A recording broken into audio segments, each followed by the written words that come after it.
Next step है purchase info record. तो purchase info record में क्या है, कंबाइन इंफॉर्मेशन। कंबाइन इंफॉर्मेशन किसकी? Combine information of vendor and material.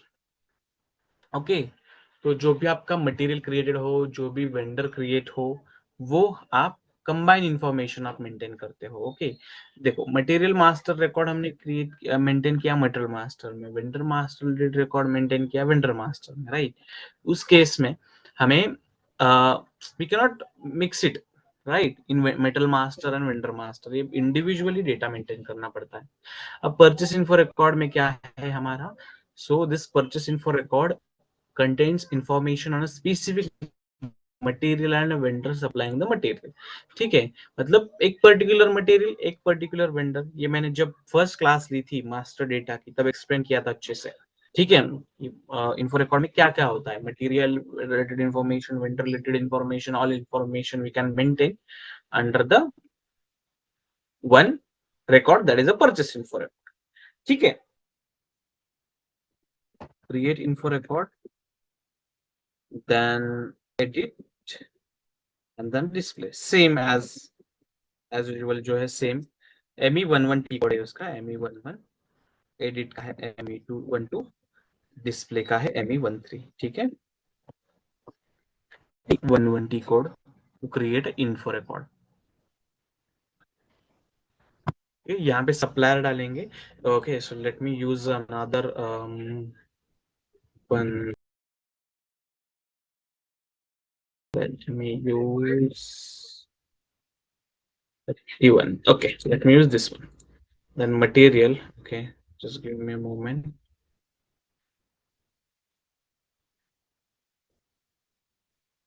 ये मैं एक प्लांट यूज करता हूँ जिसके क्रिएटेड है, तो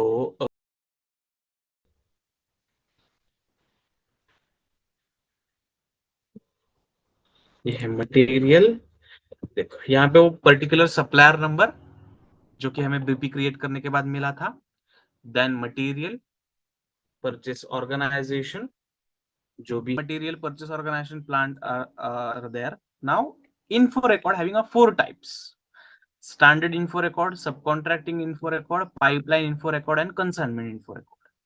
नाउ स्टैंडर्ड मतलब स्टैंडर्ड प्रोक्योरमेंट के लिए, जो कि हमने स्टैंडर्ड प्रोक्योरमेंट में देखेंगे।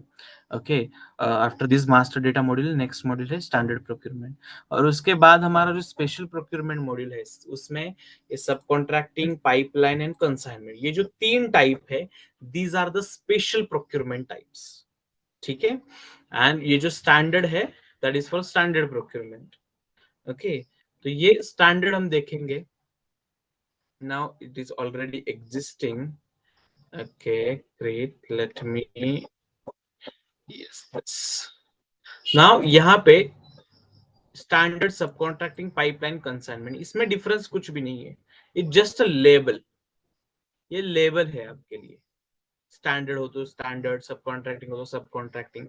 स्क्रीन वाइज डिफरेंस नहीं है, प्रोसेस वाइज कुछ भी डिफरेंस नहीं है, यहाँ पे आपको सिर्फ लेबल बदल जाता है। Okay, it's like sub contracting और whatever it may be, right. Sub contracting के लिए जो है वो MMK1 sub contracting, then plan delivery time, यहाँ पे डिटेल्स हम मेंटेन करेंगे सब। अब ये सब डेटा जो है ना, ये फेच होता है ऑटोमेटिकली, कहाँ से, मटेरियल मास्टर्स। ठीक है, now here plan delivery time, अभी इस मटेरियल, इस पर्टिकुलर मटेरियल का प्लान डिलीवरी टाइम क्या होगा। ओके, लाइक एक प्लान डिलीवरी टाइम होता है। सपोज मटेरियल ऑर्डर किया किसी ने, तो 4 दिन बाद डिलीवरी करेंगे, 8 दिन बाद डिलीवरी करेंगे, so like that we can maintain a plan delivery time. Okay, so let's maintain 4 days। Purchasing group आपका जो आपने क्रिएट किया है वो यहाँ पे आता है। देन स्टैंडर्ड क्वांटिटी एक आती है। स्टैंडर्ड क्वांटिटी मतलब क्या होता है कि इस वेंडर के पास से जब हम परचेस करेंगे पर्टिकुलर मटेरियल, ओके, तो वो मटेरियल स्टैंडर्ड क्वांटिटी की रहनी चाहिए, राइट। क्योंकि every time we can not purchase कि 5 आइटम परचेस करो, 10 आइटम परचेस करो, है ना। तो स्टैंडर्ड क्वांटिटी एक होनी चाहिए हमारी, you can maintain 100,000 whatever it may be. Standard quantity ही आप परचेस कर सकते हैं वेंडर से। मिनिमम क्वांटिटी क्या होगी, मतलब मिनिमम कितना परचेस कर सकते हो आप वेंडर से, वो यहाँ आएगा। ओके, देन मैक्सिमम क्वांटिटी कितनी परचेस कर सकते हो वो भी हम मेंटेन करेंगे, मतलब इस वेंडर से मैक्सिमम क्वांटिटी कितनी आएगी, वो मैक्सिमम क्वांटिटी कितनी परचेस कर सकते हैं हम, वो भी मेंटेन करेंगे यहाँ पे मैक्सिमम। फिर उसके बाद एक tolerance under delivery, tolerance over delivery. इसका मतलब क्या है कि सपोज हमने 100 मटेरियल ऑर्डर किए, ठीक है, बट वेंडर ने भेजे 90 या फिर 110, तो क्या होगा, we can accept it. Why? Because यहाँ पे हमने under delivery tolerance and over delivery tolerance जो है वो मेंटेन किया है इस, ठीक है। तो यहाँ पे 10% मतलब 90 अगर ये हुआ तो भी एक्सेप्ट करेंगे, और 110 उसने भेजा तो भी एक्सेप्ट करेंगे, ठीक है। अगर वो अनलिमिटेड चाहिए आपको तो अनलिमिटेड पे क्लिक करना हो। Okay, unlimited under delivery tolerance, over delivery tolerance. Then अगर इसका जीआर बेस्ड इनवॉइस वेरिफिकेशन होगा, if you want to maintain GR based invoice verification, यहाँ पे आप मेंटेन कर सकते हैं। देन नो ईआरएस है। ईआरएस का मीनिंग होता है evaluated receipt settlement. Evaluated receipt settlement is like invoice, ठीक है, वो इनवॉइस का पार्ट है, ठीक है। अगर आपको वो नहीं चाहिए तो यहाँ पे नो पे क्लिक करो। इवैल्यूएटेड रिसिप्ट सेटलमेंट मतलब क्या, ऑटोमेटिक इनवॉइस पोस्ट होता है, ठीक है।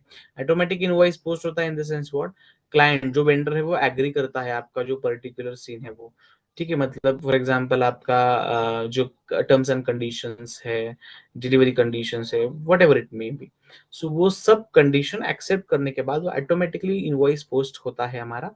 तो ये नो ईआरएस करना पड़ता है। So that is a different thing, that is different business scenario. Evaluated receipt settlement that is a different scenario. फिर उसके बाद ये कंफर्मेशन कंट्रोल, एक्नॉलेजमेंट कंट्रोल जो है वो परचेस ऑर्डर रिलेटेड डिटेल्स है, कि जब आप परचेस ऑर्डर वेंडर को सेंड करते हो तो वो एक कंफर्मेशन आपको देता है, ठीक है। That confirmation you need to maintain here. Purchasing organization data पे क्लिक करो, you will get this thing. और यहाँ पे आएगा minimum quantity, let me take, ये सब detail, confirmation control, acknowledgement required. बाकी ये जो है procedure and all that things, UM group, tax code यहाँ पे मेंटेन करते हैं, समटाइम्स करते हैं, नहीं करते हैं। अगर टैक्स मेंटेन करना हो तो कुछ। देन यहाँ पे नेट प्राइस है, ओके, तो नेट प्राइस इंपॉर्टेंट है, ठीक है। नेट प्राइस यहाँ पे मेंटेन हम करेंगे उस पर्टिकुलर मटेरियल की, इस पर्टिकुलर मटेरियल की विद दिस सप्लायर, ठीक है, ये सेव करेंगे, ठीक है, सेव दिस डेटा। तो आपको यहाँ पे purchase info record this created, ठीक है, परचेस इन्फो रिकॉर्ड क्रिएट हुआ। तो ये just it's just information you need to maintain, और ये इंफॉर्मेशन फेच होती है जब आप परचेस ऑर्डर क्रिएट करते हो, तब आपको ये इंफॉर्मेशन फेच होती है वहां पे परचेस ऑर्डर में, ठीक है, परचेस ऑर्डर क्रिएशन के वक्त। ME11 फॉर क्रिएट, एडिट करना हो फिर से ME12 यूज करो, ME13 है। Source list, there is only one T code to create a source list, ME01, okay, as usual ME02 for edit, display as usual जो है वो ME12, ME02, ME03 like that, okay. Then see, so ME01 is the T code, okay. Now this T code we need to use for to maintain the source list. Now here the material is there, clear. Suppose मुझे मेरे पास इस particular material के लिए 4 suppliers है, 2 suppliers है, 3 suppliers है, तो वो मैं इन्फो रिकॉर्ड में मेंटेन नहीं कर सकता, because in info record we can maintain only one vendor and one material information, ठीक है। बट इन सोर्स लिस्ट एक पर्टिकुलर मटेरियल के लिए मैं number of possible source of supplies maintain करता हूँ। अभी यहाँ पे ऑलरेडी एक मेंटेन है, देखो, that is a material and these are the suppliers, okay. ये एक मटेरियल है, उसके पास मेरे पास इतने सप्लायर है, you can maintain fourth one as well, okay, आप ये भी मेंटेन कर सकते हो। और अगर आपको मेंटेन करना है मल्टीपल सप्लायर्स, आपको आप मेंटेन कर सकते हो, ठीक है। यहाँ पे हम सोर्स लिस्ट देखेंगे ME01,